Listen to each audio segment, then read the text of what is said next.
Ay, ay, ay, ay, ay, ay, ay, ay, ay, ay, ay, ay, ay, ay, ay, ay, ay,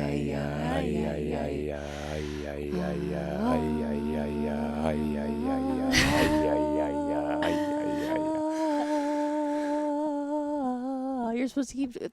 I'm trying. I just need to get my breath. I don't know where to go in. I'm like, yeah, yay, yeah, yeah, yeah, yeah, yeah, yeah, yeah. You can be the ay rapper. Ay, ay, ay. Yeah. Yeah, when you guys put me on the mic, I just started, like, when we were doing a song together, I started, like, doing some spoken word shit, and Sean's like, all right, Cass, like. I was begging you to do it the whole time. Yeah, but you were like, you should sing. And I'm like, I'm just going to talk Yeah. quickly, but not rap. Yeah.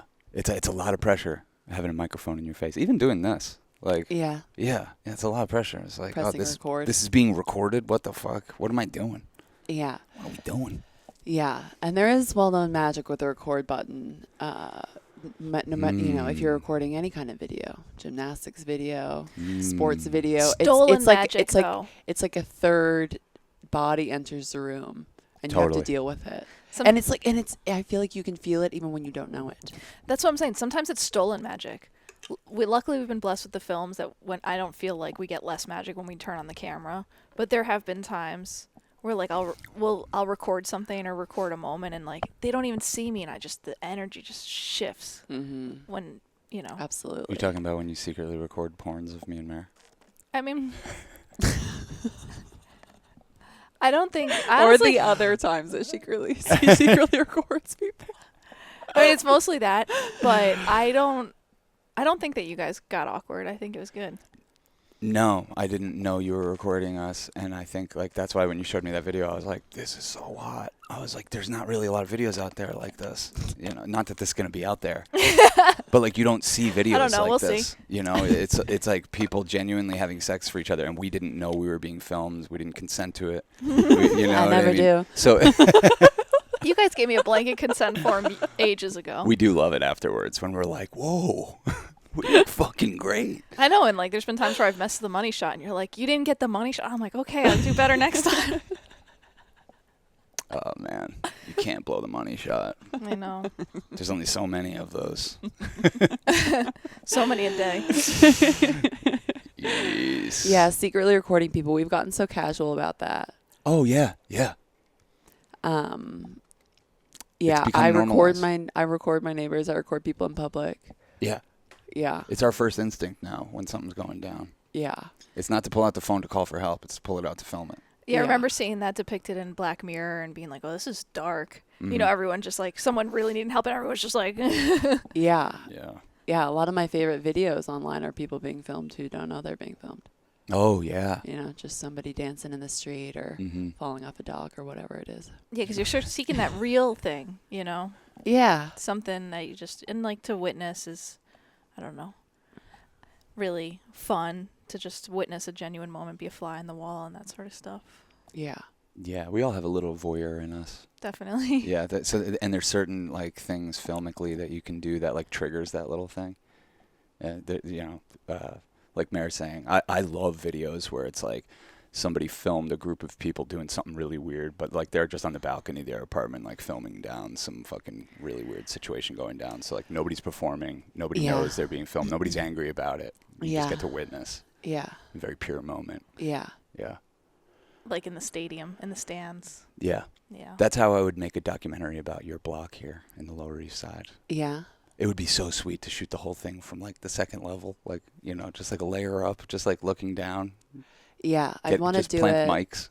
Yeah, I'd want to do it National Geographic style and like hide a bunch of mini cams and different things. And you could narrate it in your British and the accent. different trash cans. Yes, and I should narrate it in my British accent. It's the most bizarre fucking thing. Like, we pulled up here on Friday afternoon, so psyched. It's like a beautiful day, and we were meeting people down outside your place, and I was afraid to get out of the car. The riffraff, like, I'm fine with riffraff. I invite it, but, like, your block gets so gnarly sometimes, like, and you just don't want to get in their periphery and get their attention or have them focus on you or pay attention to you. They for always a second. do, though.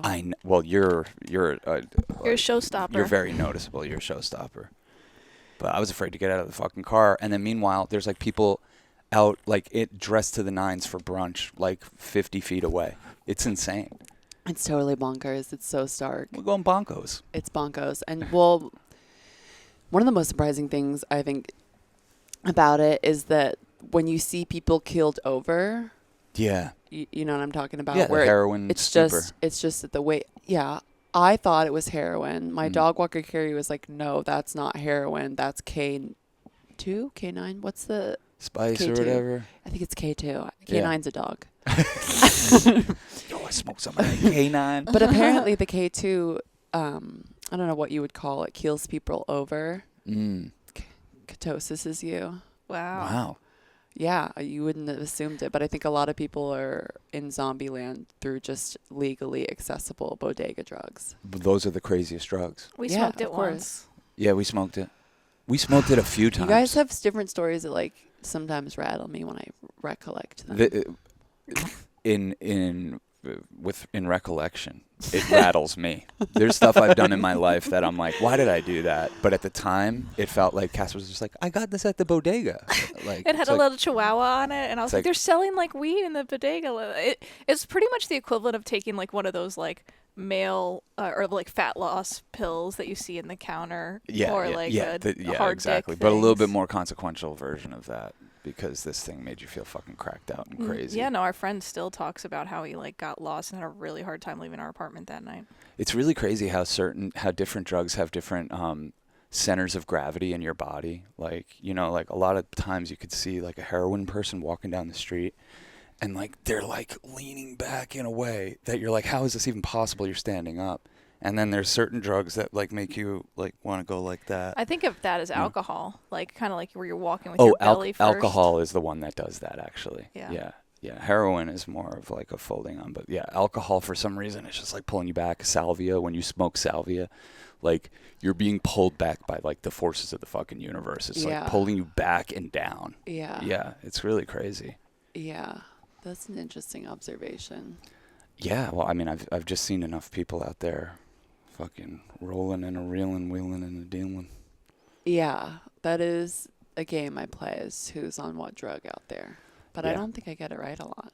I don't know what the people outside your place are on. I mean, I think the current queen is a meth queen. The There's one always the like a one that- rotating matriarch of the druggies. that chick that scattered off when we went out last night. Yeah, I was assuming crack. There's no remnants of that. You would know if they were smoking crack. You would kind of see it. You'd smell it. You know. This is like there's little needle things that the caps to syringes are all over the streets down there. So I don't know. I assume that it's heroin and a little bit of meth. If that chick was on meth though, she'd be a lot scarier. She's been like methy though. Oh, really? Have you've seen her in like scary mode? Yeah, not like totally terrifying, but definitely on an upper Yeah, tweaking. yeah. I mean, she has the face scabs, so I always Yeah. assume meth with the face scabs. It's really fucking sad, and I don't know. Like I was getting upset the other day, like people getting fired and canceled for like using language that offended somebody or this or that, and it's like, man, we think we're already at the place where we can like make these minor tweaks. It's like, yo, there's 600,000 people like in the streets of this country, Yeah. and we're talking about policing people's language about like this and that. Like, can we get real? Can we zoom out a little bit? Like, Yeah. we do need to care more about each other. Can we start with the people that are like absolutely destitute and need our help right now Yeah. before we get into like the bitchy, nuanced, systematic arguments? Like, Yeah. it just feels like we're getting ahead of ourselves. I feel like everything can coexist, and Oh, it's of important course. that it does. But I think what you're trying to say is that like people aren't given the space to communicate and kind of continue that conversation. It's like, oh, you communicated bad, you're now excommunicated, rather than like the ongoing conversation of communication, which is like, well, just zooming out and just being like, hey, we're all being fucked with. And believe it or not, it's not me because I might have misgendered you accidentally. It's not me. Believe it or not, you're getting fucked with, I'm getting fucked with. So are all these homeless people. Like maybe we could start to identify who's doing this and why they're doing it and how we could start to fight back. Because all they're going to keep doing is just dropping new things for us to fight about. And like it's like it feels like we just keep taking the bait, and I hate to see the direction everything's going. If the conversation to me, if the conversation isn't first and foremost centered around how do we eradicate homelessness?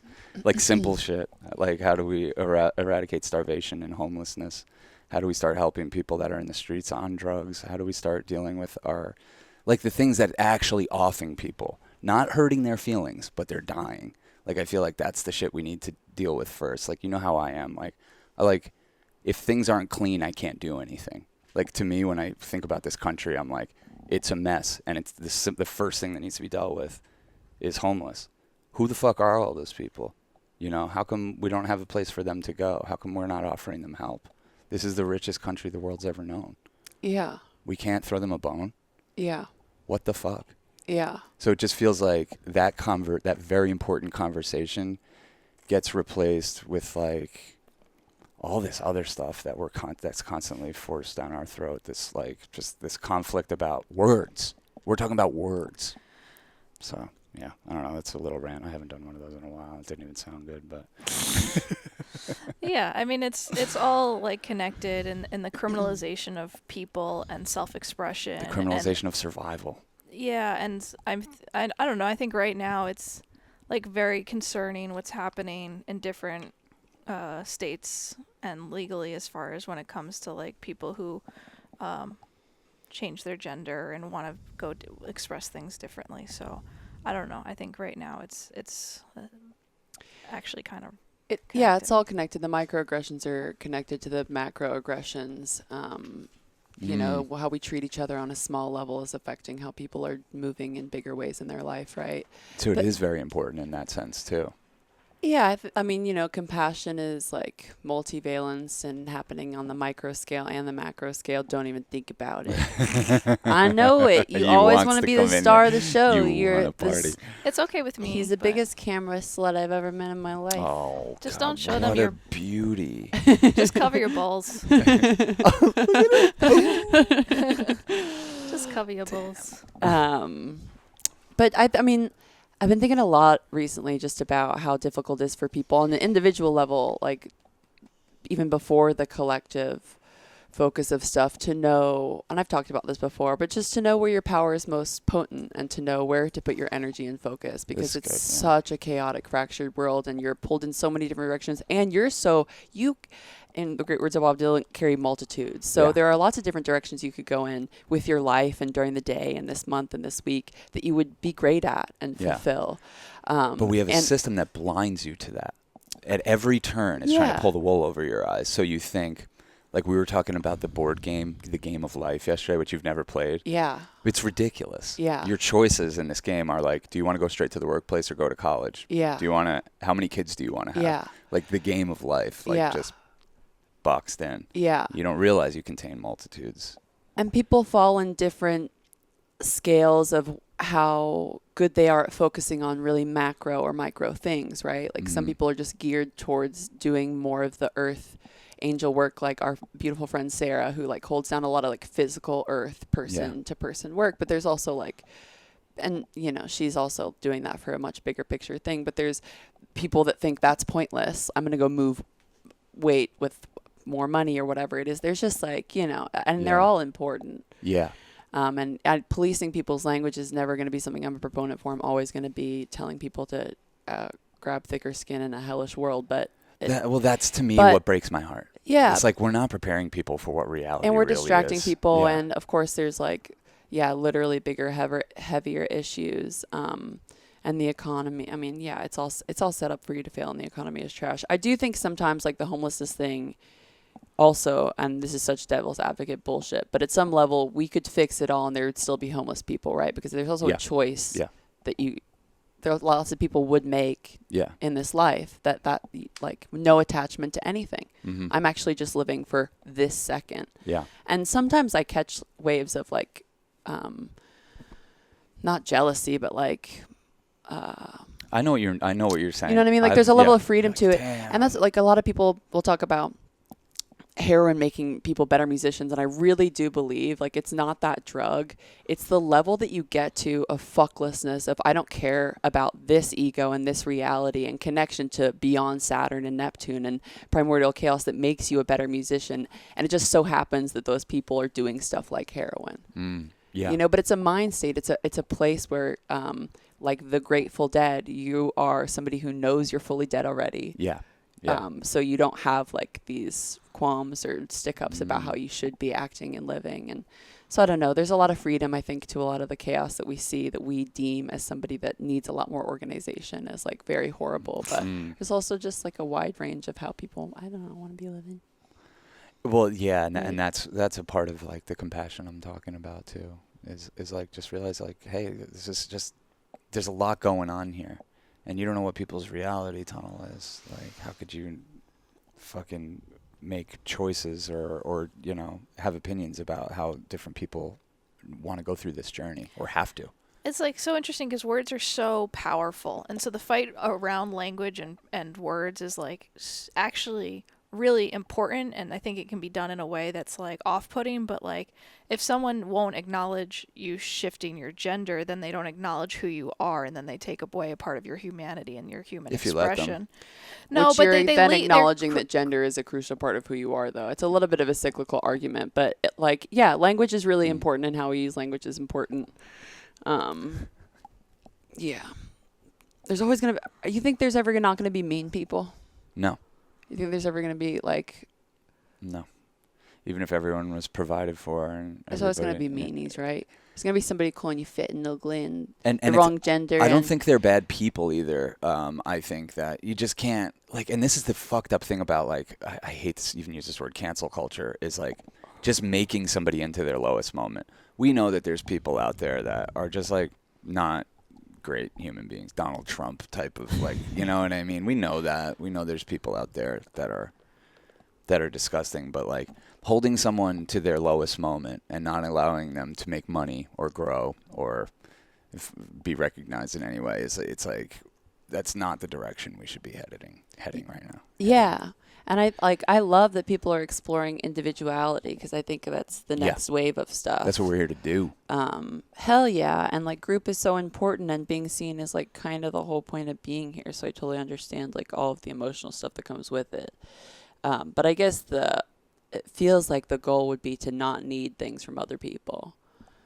Yeah. You know, it feels like we should always be working towards me not needing anything from you. Not validation, not you seeing me, not you hearing me, not you knowing about me. Like, But that's not It being just- human. Human is needing things from people, like you're saying, needing to be seen, needing to feel like appreciated, needing to feel safe, you know? Like it's kind of inherent to this thing. I think anybody that's done any prolific work on this planet was well practiced in the art of validating themselves and not needing it from other people. Mm-hmm.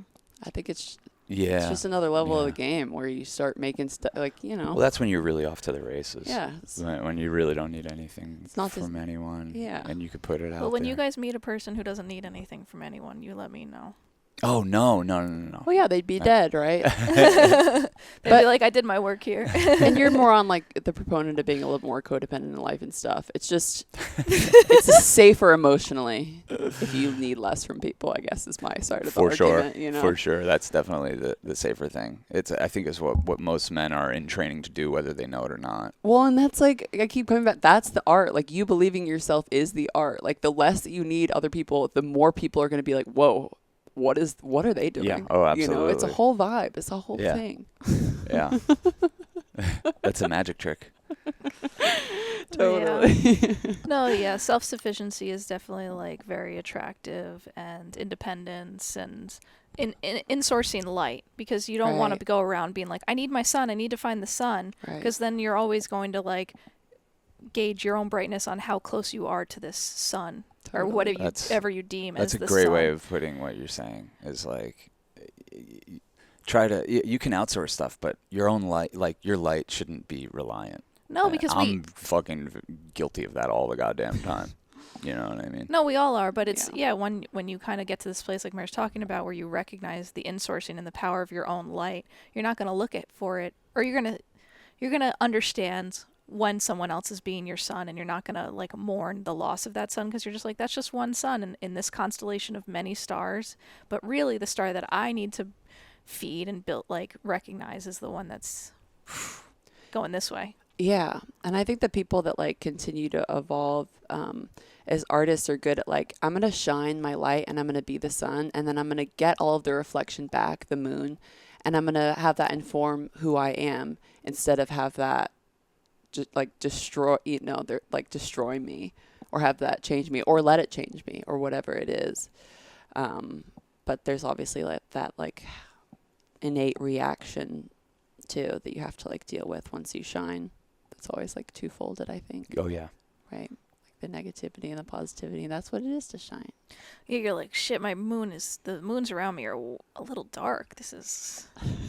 I might not be shining that bright. Yeah, no, It's literally. a new moon around here. Yeah. If your moons aren't reflecting back brightly, wouldn't that be on you as the sun? Yeah. I don't know. Pop that shit on a dimmer switch. This guy's addicted. He loves it. Yeah, totally. We've been partying all weekend. This was good. We looked forward to this weekend for months Yeah. because we got to see Built to Spill on Friday night. Yeah. That was fucking awesome. Yeah. Awesome. Yeah. Yeah, we came down here and took some acid, and it was very strong acid. And good thing we took it earlier in the day because it took me hours to level out to a place where I could even be out in public. But fucking yeah, what a great night. We went and saw Japanese or like Asian infused jazz. And then we went into a little, like a bar that was doing house music. And then we ended the night at Spill to Spill. Did you like our house music challenge? Yeah, it's like, let's go in there and let's see how long, let's see how long we can last here. I said, whoever loses first loses. We should have put a bet on it, actually. Yeah. Then you really would have lost. We would have been in there all night. Yeah, that's true. If we would have put stakes on that, we would have been in there all night. But it was interesting going around seeing the different crowds and the different, just people mixing it up like we used to before the pandemic. It was really nice. I haven't felt like that in a while. Haven't seen a lot of indoor shows, so. Yeah, I wasn't paranoid at all, which was nice, knock on wood. Yeah. Yeah, it was a great time. I think we're doing our best to skate through this Mercury retrograde, but it seems like chaos all around, and between these eclipses, it's just like the energy's wily as hell, and Yeah. there's something like kind of like really moody about being outside yesterday. Like the sun would pop out and then it'd be like cloudy and windy, and it just felt like, ooh. This has been a classic Mercury retrograde weekend in terms of weather and like the moodiness, and it's like, oh, it's normal, and then the wind will come, and the wind to me is like, that's like that's my least favorite. We walked around in the rain last night. Wind fucking fucks me up. Yeah. But what is this Mercury retrograde? What do you mean? Like, I think that is the most common astrological thing that everyone knows about, but I think a lot of them don't even know what it is. Yeah. Well, Mercury is the god of communication. So the small spaces segmented in between the relationship between everything gets affected, and your Mercury and where that's placed will change how that affects your chart, and where the Taurus, which house Taurus rules will be where the retrograde is happening. Because it's in Taurus, it's usually with like physical things, commerce and physical objects and such. Mercury in Taurus is very, very slow. It's the slowest Mercury placement. So you're digging your heels into the ground like a bull, and you're reassessing the area and the pen and what you want to be looking at, how you want to be looking at it. I don't know. I mean, yeah, there's a lot of life that's happening during a Mercury retrograde, so you don't necessarily want to plan your whole life around it and avoid it because you can't. But know that it may take 2 or 3 tries. It's definitely a 2 steps forward, 1 step back kind of an area. And it's like review time, and there's a lot of that needed in life, review, editing, and not always like running forward as fast as you can. And that's what it's about right now. So, but what about, like, I feel like last night we were talking about this, and I was like, we're starting to border on, like, superstition. Like, because we have this project we're about to start pitching, but it happens to be Mercury retrograde, and it's like, should we wait? And then you're like, this could be a little bit longer of a wait than you think. And I'm like, God damn, is this how we want to live? I think it's just about being aware of what's going on, and that's what we were just talking about, is like, okay, there was a solar eclipse, and now there's going to be a lunar eclipse on May 5th, which that might relieve some of the energy. So it's just like, and you kind of just have to be in your own, and just trust, like, I don't know. Yeah, I don't want to be superstitious, but then it's also just you got to work with the energy, because things will happen. I guess that's slow what it's down. about. It's just like working with the energy and knowing like, okay, the best move right now would be this. Like, best to put this one on the back boiler or whatever. Yeah, definitely.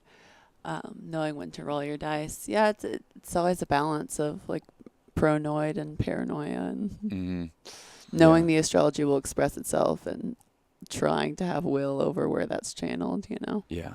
But as I said, even sending your stuff off is somewhat of an expression of a Mercury retrograde because that's a review. You're reviewing old work that you've done, Mm.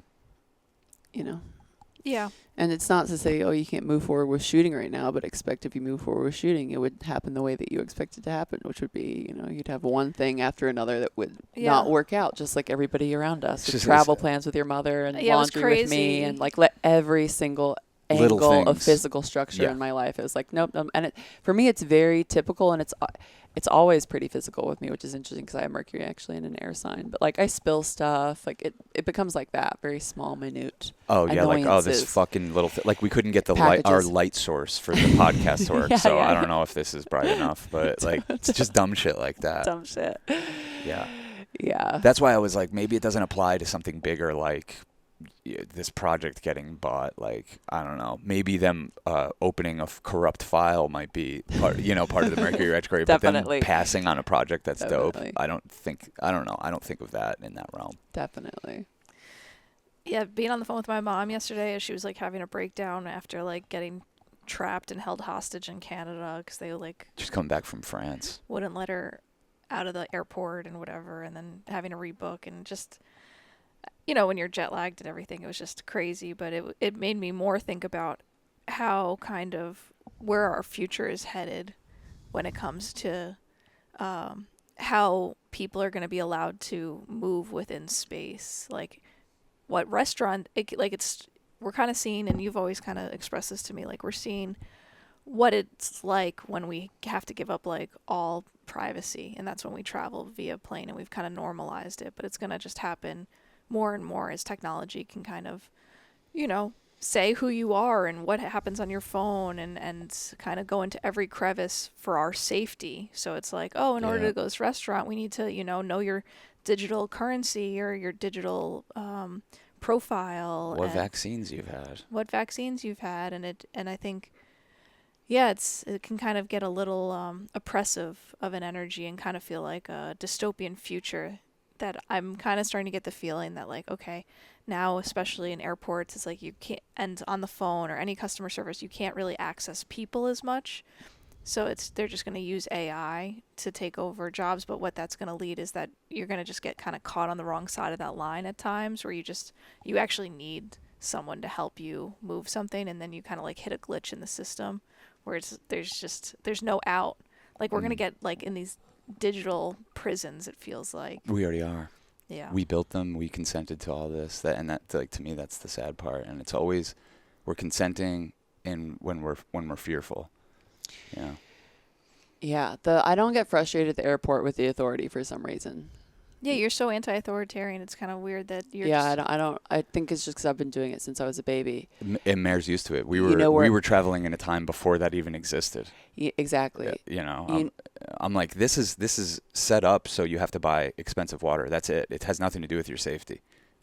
I get irrationally upset at the doctor when I have to fill out forms. That's when it happens to me. I lose my fucking mind. Like if you take more than 15 minutes of my time, which I'm paying you money for you to have, like I'm paying you. I'm losing it right now. Like I lose my fucking. You need to know where I live. Well, the bureaucracy gets you. Okay. Yeah. Okay. Yeah. My social too. Cool. Oh yeah. Cool. Yeah, that stuff. Just so that they can I can't wait for AI to take over doctors because every doctor I know just goes and Googles your symptoms. Oh, yeah, it's going to be so fucking rad when you can just scan your eyeball through your phone and be like, do I have lupus? No, cool. Yeah, I'm sick. Exactly. No, that's coming soon. That's coming I'm soon. so sick of y'all doctors. They've already trained an AI that can diagnose like crazy 1 in 100,000, whatever they're called. That's good. Yeah. And like that doctors can't even diagnose. Yeah. Privacy, and this speaks of my generation and age, is like where my authority doesn't show up. because my aunt, who's also very anti-authority, was always very freaked out. I think she's Gen X about the internet and the fact that we just gave up all our privacy and stuff. And I've always been like, who, like film, like I hope you're watching my whole life. Yeah. You Yeah, know? exactly. That's how I genuinely, that's how I feel about it. I don't have that sort of like, oh, privacy thing. I'm like, take my blood. You want to take my blood at the airport to know what's going on? Like, Yeah, whatever. right. Until it's like, oh, Yeah. but you have to be vaccinated and then we're going to take Yeah. your Or blood it's like, oh, whatever. you looked at this website, or you spent See, but too I don't much have time- any of that. I don't have any of that. I'm like, watch you all do the illegal drugs, like Watch all the of day. websites. You do but illegal substances. They're gonna be like, okay, well, you obviously were consuming cannabis and LSD, That's and the that's next actually level of puts you in privacy. Yeah. a level of, okay, you are now technically mentally ill because you've done acid more than 7 times or whatever it is. So The next step of it is terrifying, but you knowing about it doesn't scare me at all. They could publish my internet Yeah. fucking whatever. But you know this what I is, mean? but Like, this I is don't, how I think this is how they get most people is because that's they just say, a oh, common I have nothing thing. to hide. Yeah, like yeah, I have nothing to we know do at it. all. That's how the police state got to where it was. It is because we slowly but surely were just like, well, whatever. Why'd you break the law? Well, then, okay, well, if you didn't want to get shot up by the cops, why the fuck did you pull out your wallet when they asked you to? And we that's what we do. We end up normalizing like the most atrocious shit. Because we use that as like, well, whatever. It doesn't really personally affect me. Like I have nothing to hide, and it's like we probably all do. until they make what you like to do something to hide, they're like, okay, artists, we need everyone in the workforce, and we don't have space for people to be artists anymore. So if you're focusing on, I mean, this is like the most dramatic expression potentially of it, But it's true. But like, it kind of feels like guns to me or something, as far as like, in a perfect world, we could not have it. But is there any way moving forward,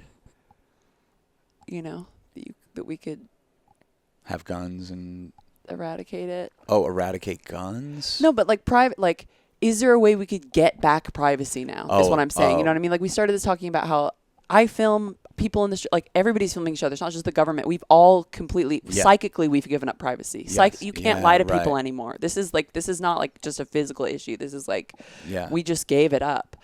I just feel like there's no returning No. to that. So there needs to be a demolition of people thinking that their ideas could be imposed on anybody at any point ever. Yeah. Because it's the only way you move forward when there's Yeah. no privacy, is saying, okay, cool, I know everything about you. I actually can't say anything about it. Yeah. You know? Right. Yeah. Yeah. The same thing, because like I'd love to say like let's melt all the guns in the world and not have guns, but like we're too deep, right? It's the same thing with government. I'd Way love to say beyond. like we should not have a government. We're so deep into globalism And and we're people reliant. being reliant on Yeah. Yeah.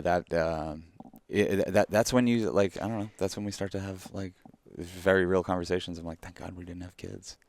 I don't want to have to worry about this stuff. I just want to be able to be responsible for myself because it's hard enough. Yeah. Kids is really stressful to think about. I'm glad that people are doing it and loving it. Oh, I Living, have the laughing with utmost it. respect for people that are doing it and trying to do it right in the midst of all this. Like, fuck that shit. Yeah. It's a lot. The times are changing. I'm excited for people to be cyborgs, Mm-hmm. get blown up by the sun or whatever's going to happen. I got it. Oh, I didn't know where it was. I'm excited for the draconian era. I'm excited for us to turn into lizards. Mm. Yeah. Yeah. I'm a little bit like, but maybe I will be a cyborg before I die.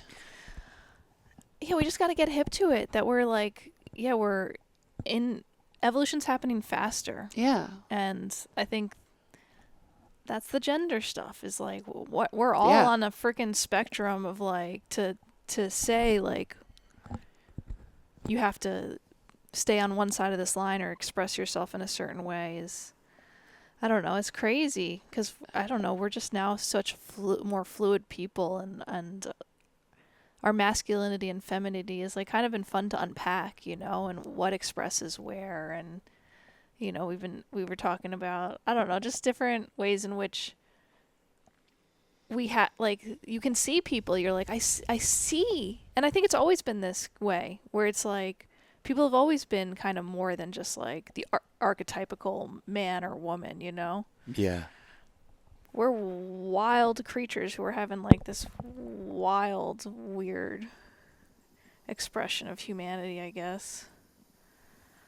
I wonder if it's like, I wonder if there's like, you could be very confident in your gender and then all of a sudden change your mind about it. Yeah, I think that could happen. Absolutely. I think Yeah. anything could happen. I think that's what we're learning is like life is so fucking complex. Anything it can happen, and the expansion and evolution is expanding what could happen. Yeah. It's kind of the whole point of you. And being embodied is you're here to have things happen that have never happened before. You're here to embody something that's never been here before. You know, each person, which is like the coolest, most exciting thing in the world for me to think about. You know. I know it's so cliche to be like, nobody can do you, but like, nobody can do you. So do it. It's pretty awesome. And if you love yourself and you've practiced and you've made pathways for forgiveness, like, you're the most fucking awesome thing that's ever happened. Totally. It's fucking amazing. Totally. I've been thinking about this since I'm literally, I can remember, and a lot of people have the same age it happens, at 4 years old, like, really kind of just like having that like, whoa, what the fuck? Why am I Sean? You know, like it is a very weird thing, like that you kind of almost have to distract yourself away from to just be Sean. But like that just like I can remember almost like consciousness hitting me. And for some people it happens way later in life, you know, for some people, a lot of people, it starts to naturally happen around that age. But yeah, I still fucking carry that weird feeling like that's the biggest mystery that's going on here. Like, why am I Sean? What is Sean? What's he all about? And I guess that's what I'm here to find out, because it's the only thing I have found out with any kind of gusto. You know, it's the only thing I'm like sure about is like understanding who I am and what I want to do here. Everything else has utterly confused me. Anything I've thought I've been sure about, life hits me with something that makes me almost feel the exact opposite. So I don't have a ton of ground to stand on besides like knowing and loving myself and just bearing witness to my evolution. And that's trippy enough for me, you know, let alone all the other shit we talk about in the external stuff, like that weird relationship you have with yourself and like, why am I Sean and I'm not Cass? And then you take a bunch of acid and you can be the other person for a second. And what the fuck is that? What is consciousness? How the hell are we even doing this? How is it possible I can be you and you can be me? All that fucking shit really gets me going. Absolutely. Yeah, and it brings back that like feeling of looking external and like looking internal, and that always being like both of those being such an important part of the self-exploration equation of like finding yourself in other people's reflection or lack thereof of the reflection, and also just like taking time to like, how do I respond to myself when I do a thing, you know, whatever the thing is that I'm doing, whatever hobby, whatever activity, you know, moving meditation, kind of like paying attention to your mind or the intrusive thoughts and stuff. Yeah, I think it's so cool. I'm so excited about this like Aquarius feeling of people exploring individuality. And I do think evolution's happening faster. And I think you definitely can evolve past what you were born into, you know? Yeah, and sometimes it happens really quick. It happens in a singular lifetime. Yeah. Yeah. Yeah, I think there's all kinds of wild stuff happening with the collective consciousness. It's very exciting. Yeah, definitely. Well, we're finally at a place where we don't have to be so concerned about our survival. Mm-hmm. And I think it allows for true expression. And I think, you know, if we could get out of the clutches of the oppressive system we're in, most people would be artists. That's the age we're in. I feel like that's what I hear from people most often. If they're frustrated in their life, it's because they want to be expressing themselves artistically in some other way. They don't want to be a cog in a machine. Yeah. Yeah, they want to be their own machine. Yeah, and a lot of art is not painting, drawing, music. Oh, yeah. Most of it. A lot is of art not that. is negotiating between humans and healing people, and you know, like art really art is just the description of how you're moving through life. It's your set of values and principles that you're putting at the helm of your ship, and you're saying, this is what's important to me. Mm-hmm. And I think we also like have too confined of a perception of art and get inside of our own oppressive frustration realms about it. Like, you need to segment your time like this. Mm-hmm. I kind of feel like that about like yoga too. There's lots of things that the Western mind has taken and really been like, you need a certain thing to get to this place. And it's like, actually all of life is like that. And it's just an approach. It's a deeper, slower approach. It's a more mindful approach. Art is the same thing. It's a more intentioned way of moving, you know. Yeah. Saying this is important to me and moving forward. And the way that I'm aligning myself to this principle is the way that this art is then going to express itself. Yeah. And that's why being around artists hits different, because it affects everything about the way you vibrate, and it definitely affects your personality, you know. Everyone's an artist though. Yeah. Even if you like don't want to be, because everyone has principles they're using. Everybody is. Most people just happen to be practicing the art of capitalism. Most people just happen to be practicing the art of a lot of the other stuff that's going on right now, and that's fine. And I do think the conversation about like, are you a capitalist on a deeper level is interesting. That our friend was bringing up, because when I try and explore it myself, I'm like, I really am a capitalist, very much so. Is it because? But that's an interesting question, because it's like, is it because we have to be, or do you really think? No, like at the end of the day, like, because like I'm a socialist, like that's how I'm moving forward in my life, and like you're very generous. I want to provide for the community. Like community is important to me, but when I think about how I use myself without anybody else, my reflective energy. And weed has really helped my life, but I am absolutely, I put at the helm of my life, not comfort, productivity, and capitalizing on my life, my breath, being in this body is absolutely like, when I really think about it, what matters to me. I want to capitalize on this shit. I want to use it as much as possible. I want to burn it. I want to burn it at both ends. I don't want to like, I know I didn't come here to be safe and comfortable. I know it. Yeah. And to me that like, is something with capitalism. Yeah. It's well, I mean, you hit on something that it could work for the individual, but man, for the collective, it's tough. Which it's is ruthless. Because it's exploitation. You're exploiting yourself. That's you're exactly how I exploiting think the about healthy it. body you have, and that's what capitalism does to all people. And what else about myself can I exploit? What else is useful for the collective? That's how I think about myself genuinely. I'm like, how can I play this character so that it's helpful for people? Yeah. But the other tenets of it, I don't think apply really, because it's scarcity. Is a huge tenet of it, which I don't think you live your life in that model. And competition, which I think you can get off on. Yeah, but it's also innately thinking that some people are more valuable than others, which I don't think. I don't think that there's work that's more valuable than other work. I think if you pick up trash and you're doing somebody's surgery, it's all equally as important. One of them is a lot harder skill-wise or whatever, but it's like that's your choice, and that's you happen to be equipped with that skill set, right? It's also something that's not even like you're working with what you're working with, kind of, right? So, I don't have that. I think everybody should get paid the same amount, but that would be fucking incredible. That would be so incredible.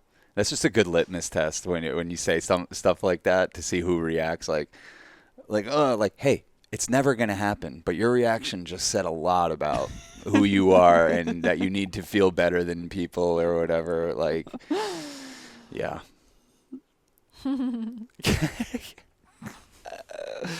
What do you want to say, Cass?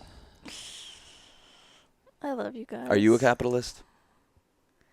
Well, if in Mare's definition, probably not, because I'm here to be comfortable and have a good time. Yeah, definitely not. I'm here to fucking just chill it out, not be too hard, try to get some stuff done, try to make some art, try to make some movement. But yeah, as far as like exploiting myself for ultimate productivity, I think I'm pretty far from that. Yeah. Mare's probably the prime example of any human being I've met that's like that. Yeah, well, I can't, you think you can escape your parents. Like, I came from two people that were, like, always questioning time that wasn't productive.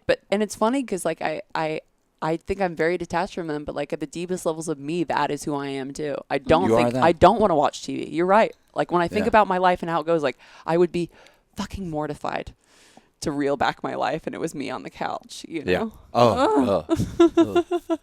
I can't. Yeah. So, I recognize that within myself, and I've been trying to, study it recently. But it's also just how my chart is, and I think I understand the service through serving individuality, because that's, like, what I'm supposed to be doing. Yeah. You know? And the world benefits from it. Yeah. We love it. Definitely. What are you doing with that thing? You loading one You up? know how hard this is. I know. I just want you to do it. I'm ready. I guess. This is the patience I get. I'm sorry. Well, it's kind of like watching someone hold the blunt, and you're like, yo, I need that right now. I'm Pass that sorry. shit. I'm sorry. I'm sorry. This stuff's really hard to work with. Yeah, and like another thing, like if you listened to this podcast from day one, you've heard me rail on capitalism from every angle you possibly could. Yeah. Until you realize, like, okay, the joke's on me. This is like the system I'm in Yeah. that I used to be really good at. Then I started smoking pot and Not eating meat. not eating meat, and then all You of a forget sudden, about that part of the equation. Yeah, I forget about that. Like, "Rawr, let's fucking do it. Let's get out there and get some. Like, Capitalism is a dominating art form, and meat definitely gets you into a more of a dominating vibe. yeah, Yeah. absolutely. And I think that's why it's like it's easy to judge me, but there's no it's not a coincidence that like when I was in that frame of mind that I treated everything as a conquest and as disposable, Yep. including women. Yeah. I was just not as good to people. I'm a good person, and I've always had good values, but like when you're in that mindset, it fucking affects every part of the way you function, unless you're very Yeah. intentional, which it's hard to be when you're in your 20s. Well, and they're now science is getting to explain it too, just with like dopamine and your receptors and like how it affects your brain when you start to have drug addictions or porn addictions or, you just start to fry your reactivity and responses and the way that you're interfacing with the world.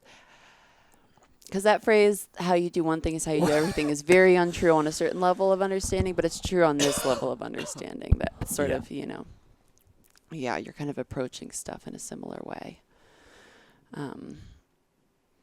Yeah. I mean, like, I remember when I was a kid, I used to like not want to do my homework, of course, and like I was a spaz, and like no matter what, even if I did get the focus together to do my homework, I would never finish it. I would always just leave like the last 4 questions or problems or whatever for like 2 seconds before I turned it in, and that was like the defining that's just a small example of just like how I was living my life for so long. Just like kind of like kicking the can, like a little disorganized, a little behind the 8 ball. And I don't know what happened, but at some point, like I just got a lot more organized and was just all about like being more decisive in finishing things and seeing things through. And I realized how good that felt in one aspect of my life, like cleaning my room, and how it just started to apply to everything across the board. And it's how a filmmaker still. Because I think the stuff that prevents other people that want to be filmmakers from being filmmakers is that kind of shit. It's just like that, having the vision, being decisive, but then also this quality of like, see it through, fucking finish the thing, put it out. It's what you're doing now. Yeah, Saturn. I was going to say it probably happened during your Saturn return when that It old man definitely did. energy, like our friend Griff, we saw, he had his Shout Saturn out to Griff. return. Shout out to Griff. And Daddy came home, and he's like embodying all this dad energy now. Yeah, you you were father saying, of like, time. he looks He's different. like- I'm like, he went from looking like a young party boy to like a Yeah. professor. Yeah, he really, seriously. And he's like on top of his time. He's now embodying this more father of time energy where he's like keeping track of his shit and he's like Yeah. using his time and he's understanding like longevity and legacy and all of these big long form ideas that, for some of us like don't come along until later in life. Like Megan, your sister who's Capricorn, some people are just ingrained with more longer form ideas. Yes. Like she just like has that. Yeah. And it took us a second to be like, oh, that's important because like we love fun and all this other stuff. as Yeah, well. we're like, what are you doing? Why are you being so like? But the more you Saturn, just like Griff was saying to us, like the more you do that work, the more you can have fun. The more you create that space with dad inside you, the more the kids can play or whatever. Yeah. So Well, for someone like him, it's really interesting. It's like he's just a freewheeling playboy out there partying, going to all these shows, and then he falls in love with our friend Maddie. Fucking incredible, like really great pairing. We love it. Incredible It's like couple. the sun and the moon. It's just an incredible couple. So like he, on his Saturn return, he meets Maddie. He quit weed Yep. and went back to school for like the stuff like his previous love in life, which is like computer, like nerd shit, Yeah. like just deep Very cybersecurity. helpful intelligence. Probably the most useful to have much right now. useful, much needed right now. Yes. And saying like, oh, I'm going to apply myself a little bit more, and like, God damn, I haven't seen like such a stark shift in somebody on their Saturn return as this motherfucker. Yeah. Like really just showing up as like a different version of himself Yeah. 6 months later from Yeah. when we last hung out. Yeah.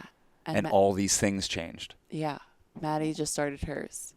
Maddie's so, a completely so different in a person. couple years, yeah, but just wait in a couple years. Yeah. And you always said that too, because like we have this whole crop of friends that are now starting their Saturn return. Yeah. And you're like, they're all going to be completely different. Like it's almost like we bought low with a lot of people. It's like we got Yeah. in with them while they were fucking complete disasters, and like now Totally. it's like you can see it. It's like, oh, it's harvest time. You guys are becoming Totally. really fucking cool. You're becoming way cooler than us. Totally. Totally. Seriously. Yeah. I mean, it's the joy of my life to see people like connect and make friends with each other, especially people we introduced like selfishly. It's just like, Yeah. it's fucking amazing. Yeah. And you never know when the biggest bloom in your life is going to happen. For some people, legitimately, it's in their 50s, in their Yeah. 60s. I saw Charles Lloyd at what most critics say was his best show and his best album in his 80s. Yeah. So, you just, like, yeah.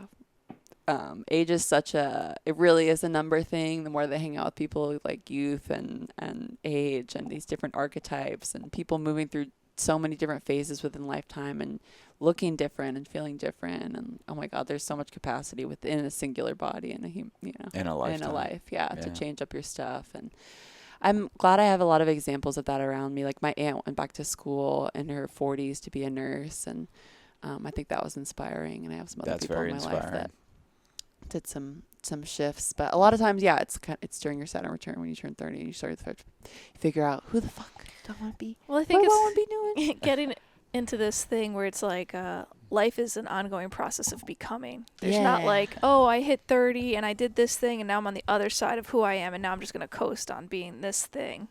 It's like life, I think you can have your bloom in your 40s if you're open to becoming who you are and who you can be. And I think sometimes you can kind of like check out like, all right, I got the job, I got the husband, I got the this.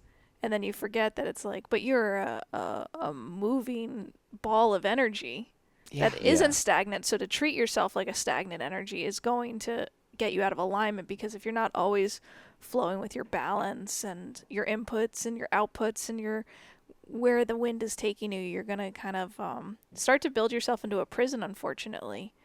But that's what capitalism does to you unknowingly, because like everyone's just trying to be a good boy, a good girl, and they're just trying to check all those boxes. Like you just said, like, cool, I got the husband, I got the house, I got the job, I got the 401k, I got all these things. It's like you checked all those boxes within this tiny construct of capitalism.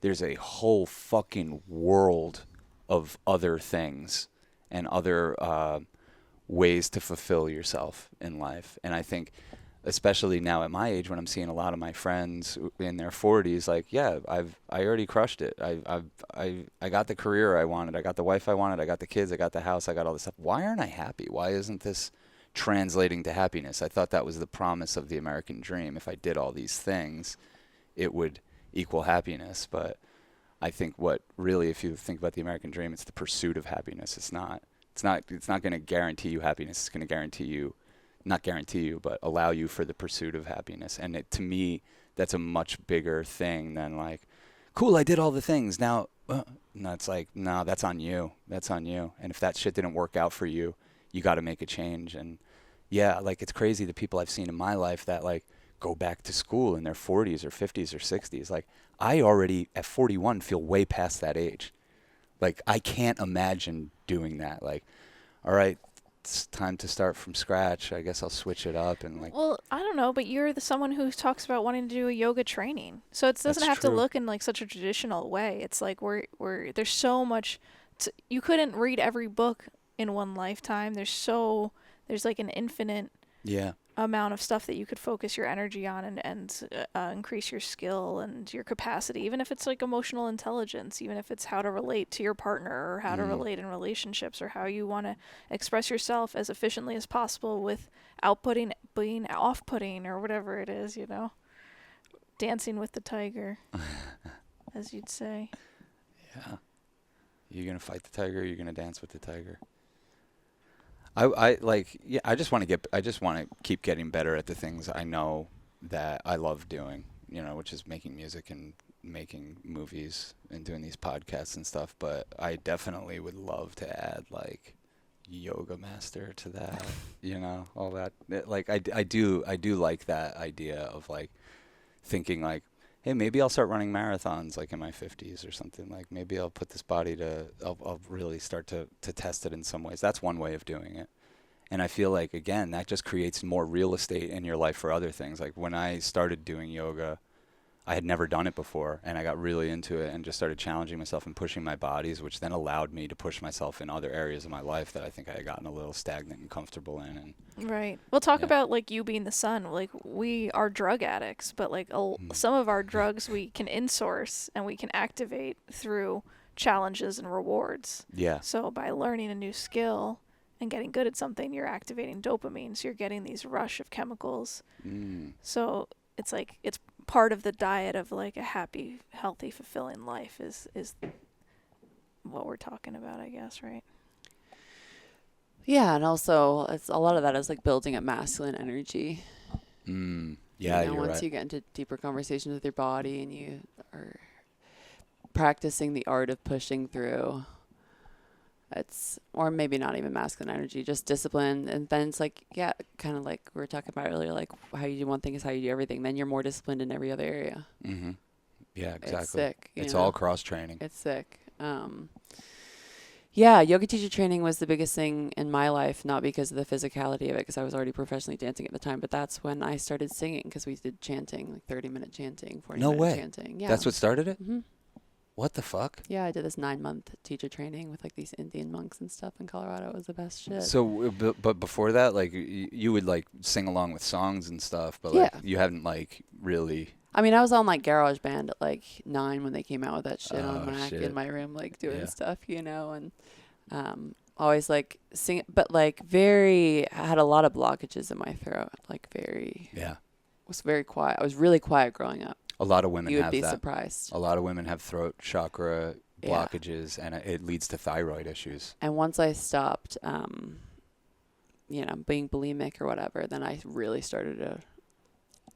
Yeah, that's what you needed to be. That's what you needed to be. Haven't stopped since. Yeah. Thank God. How do we, let's promote your new album.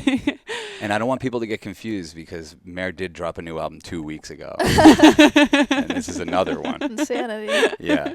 This one's so much better than the last one. It's so You think fun. It's so fun. I Yeah. mean, in terms, this one is for like It's a dancing party. and grooving and partying. It's a party, and I'll have a new one probably in a couple more weeks for the after Yes. party. The after party. What's yeah. this one called? Pity Party. Pity Party. Yeah, Great this one's fucking called name. Pity Party. Great name. Thanks. And it's not what you think it is. It's not that kind of pity party. Pity Party, emphasis on the party. Yes, exactly. Exactly. Don't forget the party. Definitely. I had the time of my life making it. I'm excited to make some more stuff with you guys. Yeah, let's do it. Do you want to play a song? And hope. I don't know. I'm feeling so shy. Well, Let's do it. It's so good. just pick a track and we'll play it. Do you think I should do Spun? Yeah, definitely. Mowgli's having a nightmare. Let's see. All right, let's see how this sounds. Here's a track called Spun off the new Mare Bear album called Pity Party. And Mare Bear is MareBare, and that's on all platforms. And here's a track called Spun. Coming at you.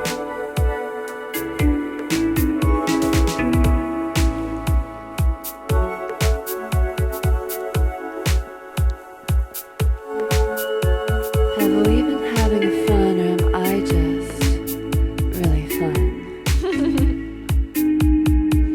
I said, have we been having fun, or am I just super fun?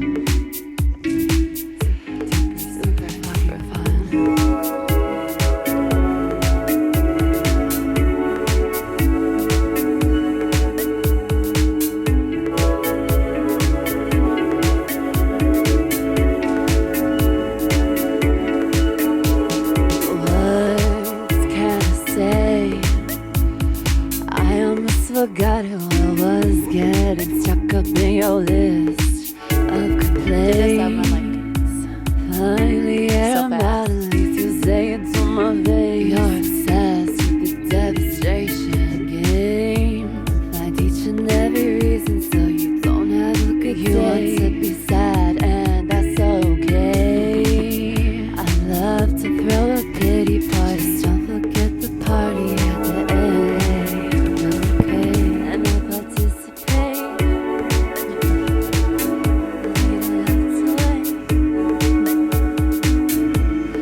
the breeze, check the vibe, nothing to mum about.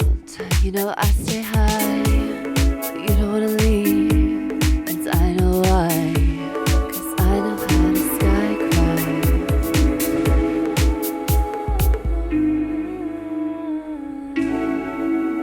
It sounds so different on each headphone set.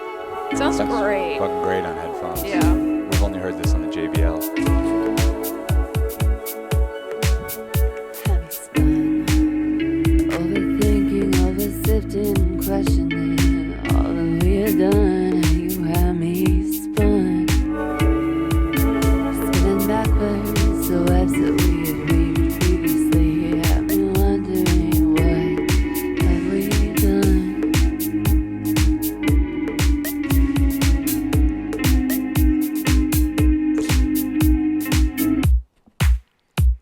That's it.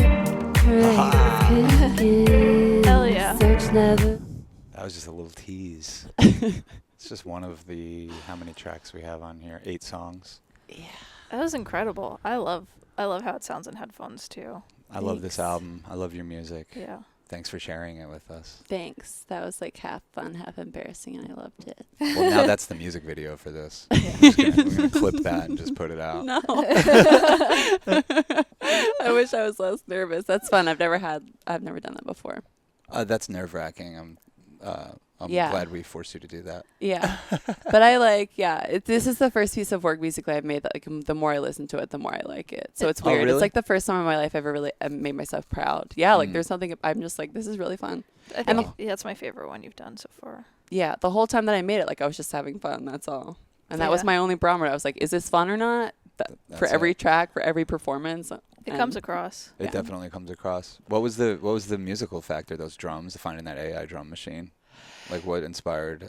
That's you? making my process really fast, Yeah. terrifyingly fast. These AI drummers that I came across for sure. Yeah, and I guess just allowing myself to like make the music that my body really wants to make, which is like, you know, I'm a dancer and I want to make dancing You want to music. shake. And I'm sad girl shit too. I'm always gonna make sad girl albums, but You're emo. yeah. But my name is Mare. You know, originally it's not Yeah. Mare. I am a party. Like I am here Yeah. for the good time. And that's like, you know, I wanted to make music because I'm a dancer and I wanted to make the music people were dancing to. And growing up with all my girlfriends in those crews and like exchanging the newest songs, like I always knew I eventually maybe wanted to be that person that got to move the people and move the bodies and not just be a body mover. Mm. So it feels like a very exciting, natural part of like my progression, I guess, and what's most excitable and exciting to me. And like that's the music I listen to most, is music that moves my body. Yeah. That's why I'm here. So yeah, that's helped me in like my flow and allowing myself. But yeah, it feels like the pieces just came together through lack of resistance with myself. It's with been voice and with everything. we've been together 2.5 years, and like the amount of like, think about how much it's changed. Like we used to not be Yeah. able to hear Mare's music. I know. She used to fuss over it Yeah, in so a way. much. I'm not trying to put that on you, but No, I like did. for me, it seemed like you would fuss over a song or like the way, like just little like stuff that I'm like, oh, like. But you were also learning how to produce. But I do think that there was something you were hiding behind. I'm learning how to produce by like not Yeah. putting it out, but it wasn't time for it to come out yet. Yeah. Because in the time, in those 2.5 years, I think you found out the type of artist that you're going to be. You know. Yeah. Like And I think you're glad that stuff's not out there. The stuff you were making when we first met, and you were like Yeah. really, really. It was like you were trying too hard. In a Trying way. so hard. And now you put out an album every 2 weeks. Especially vocal. It's mainly the vocal thing because, Yeah. you know, because I'm like mainly a vocalist. It was mainly like all the resistance that was in my voice and finally just sitting into like, oh, this is like naturally the middle of my voice and how I sound. But you didn't have that when we first met. It's Not almost at like all. you had too many options of how you can make your voice sound. So you were Oh, like yeah. trying it all out. It takes a lot. Yeah, it takes longer to learn your voice if you have a bigger instrument. And I definitely have more choices. But it's just finding the middle. There's a place everyone has. It's like right in the smack dab middle. And that came with the rest of the artistry too, with not having this judgmental, like, I need it to come from a certain place. And you really helped me when you were like, all my films are like beautiful and ugly, and thinking about my songs holistically as being the representation of my beauty and my ugliness, Yeah. and the darkness in the moment that I'm trying to represent, but also obviously all the levity and the fun, and not thinking as each thing is a fractured thing, but as like a holistic film kind of, but Yeah. musically. Because you got to stop judging yourself. And I think about that, like, would I feel so cringe about like the music I was making when I was 25 when I met you guys, or 26 or whatever. Like I remember the first thing I sent you guys, it was like just horns. I was thinking about that this morning. Oh yeah. That was like, it was only horns. I was doing crazy stuff. Yeah. Yeah. And I think probably like the voice stuff would have maybe made me cringe, but I think. But you would sing in front of us. It's just that you wouldn't sing your song. We never heard a recorded version of Yeah. your songs. I knew you were working on them because we couldn't see you. You were like, I got to work. Yeah. Well, and singing to a mic is so different. That's its own learning process. But I am grateful. I mean, the pandemic time is hard to not feel guilty about, but I'm grateful that I've had to do it alone and been in conversation with myself, because it's going to make collaborating with other people so much more fun and capable and spacious and stuff too. Yeah. But yeah, it's the time of my life. Oh my Thanks God. so much for listening. It's the best. The best. I'm jealous. I wish I could feel it. I kind of love being in a relationship with you. I know you say it's all like existential and stuff, but it can't help but like put it in the context of the relationship that we're in, and it's like can be kind of like really fun, but kind of like really intense in a way that's like beautiful and confronting, and like you know, like I kind of appreciate all of that about it, like being so close to the music and so close to the energy, and it's a joy and a pleasure and scary, and what's she gonna sing about next? It's everything. Yeah, Lord wrote that great song "Rider in the Dark," where she's like, better beware if you kiss a rider in the dark, 'cause they'll write about it. Totally. It really is the most effective form of therapy for me, to try and organize my thoughts. How do I really feel about something? Yeah. It's always surprising. When we first started hanging out or whatever, like I think it's just part of love is wanting to do what someone you like does, you know what I mean? Yeah. So I remember like being like, all right, I want to write songs. Not like I ever wanted to like make a song, but I was just like started writing lyrics and stuff, and it was kind of crazy what would come out of me, like almost concerning. Like I wrote this song about being trapped, and you woke up and you saw it in the notebook and you're like, are you okay, Cass? I'm like, It was wow, very dark. that's a really dark those are really dark lyrics, but it's so existential for me. It like reminds me of that Rick and Morty episode where it's Little Rick, and Little Rick's like singing, you know, what sounds like 90s acoustic jams, but it's all the messaging underneath of it is like, help me out of here. Episode is so I great. can't get out. I want to get out. You know, it's like he's speaking to Morty, but like doing it like help me, but like in a way that's like beautiful acoustic music. So you can't really. It just sounds like every song, and that's what artists are. They're just like these trapped people, and we're all trapped people in like the multi-dimensional whatever the fuck this thing is. But I think artists are the ones who put like words and sounds to that fever that we have as humans, you know. Oh, absolutely. And I think a lot of great artistry or musicians and songwriters to me feel like they're speaking to a very personal topic through their song, but that personal topic is talking about the deeper existential human crisis always. Mm-hmm. I think Florence Welch to me is so palpable in that, and all of her stuff. It always seems like she's screaming to the gods, but it's all personal. Like it's a very personal conversation that she's having. But it that's also very relates to your clear. boyfriend. And, Yeah, you know. she's talking about her boyfriend, but you can tell she's like yelling at the gods. you Yeah. know? Mm-hmm. Yeah. Your music has a lot of that. I'd like to think at some point, but I don't know. Oh, for sure. That's mostly what I like journal and write about, and it feels very existential. Like, angels, why'd you fuck me like that? When I get upset, it's not even like I'm not even mad at Sean. I'm like mad at my angel team. I know. Like, y'all gonna do me like this? You gotta leave me in the dark. It's too cold. Oh my God.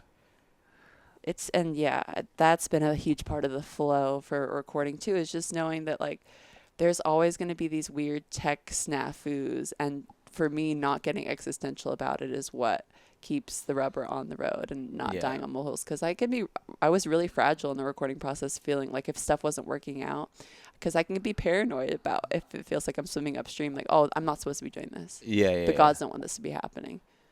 Yeah, you're supposed to be doing it. Yeah, it's just, not getting so fucking dramatic about reacting the way that life is happening. I know. It's my main challenge, too. Aye. I was just thinking there's like There's just a lot of movies that have that like lesson.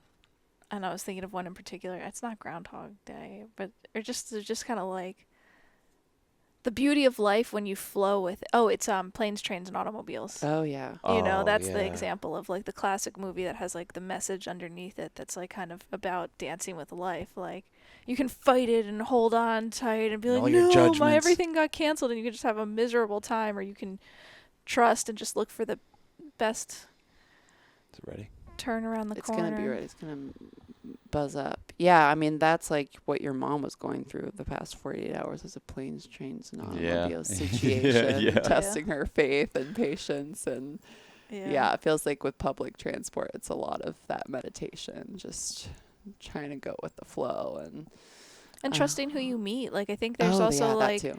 this. I've enjoyed life a lot more since I've like been happy to meet anyone and everyone. You know, because I think sometimes in life you're like can be insecure about meeting people or worried about how people see you and then not genuinely want to get to know people, or like I think sometimes people are like, what can you do for me? And it's like I think life can be really fun when you realize that every person is like a limitless portal into a reflection of what is life, and they can Mhm. reflect not only your reflection back to you, but like the reflection of everything, all the suns around them. So you're not even just seeing their sun, you're seeing every sun that's hit them. And it kind of reminds me of like you're having sex with every person someone's had sex with, which sounds so dramatic and bad, but it's also like Funny thing to say. It's true though. Okay.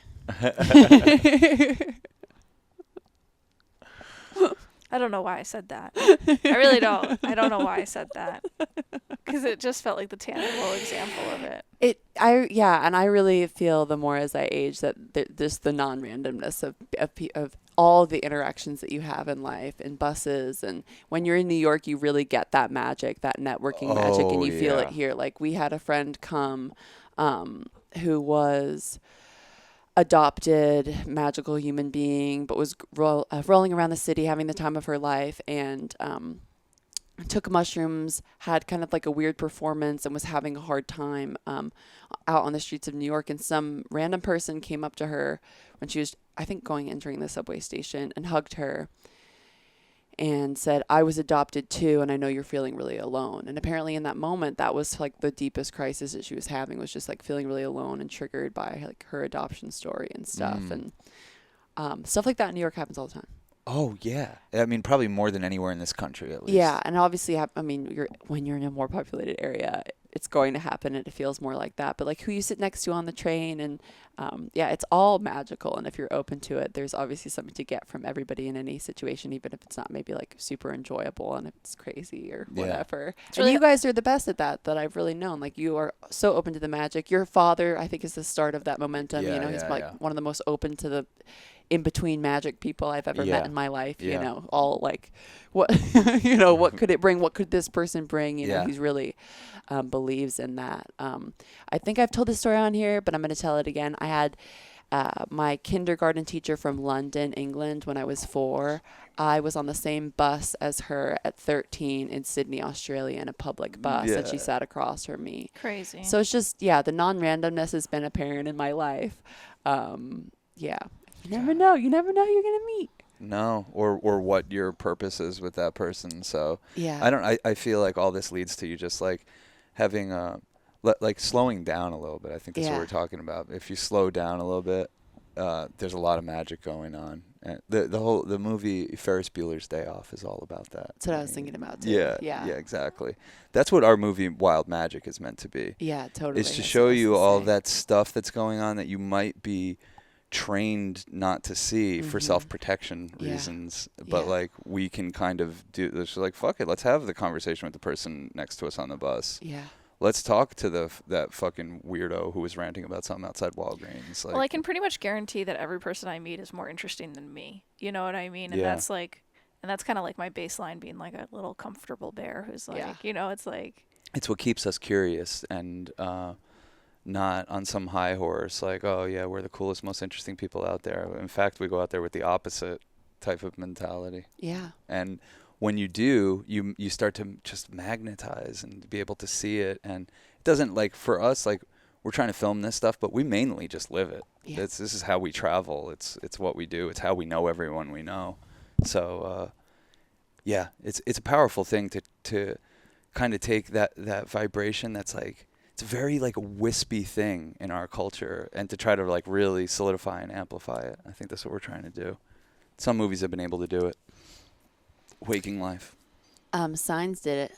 Signs? Signs did it well. It's one of my favorite synchronicity movies. Oh, yeah? The whole point of it is that, like, there's non-randomness to this little girl's weird OCD of, like, leaving water around, you know? Yeah. That's what I try to tell Sean. I love that movie, y'all. The more I think about the movie, the more I love it. And, like, Yeah. I had random OCD when I was a kid, and a lot of what's helped my mental scape is not judging the weird shit that I want to do. The weird little rituals. What's helped my mental scape is not judging the weird little shit that you want to do either.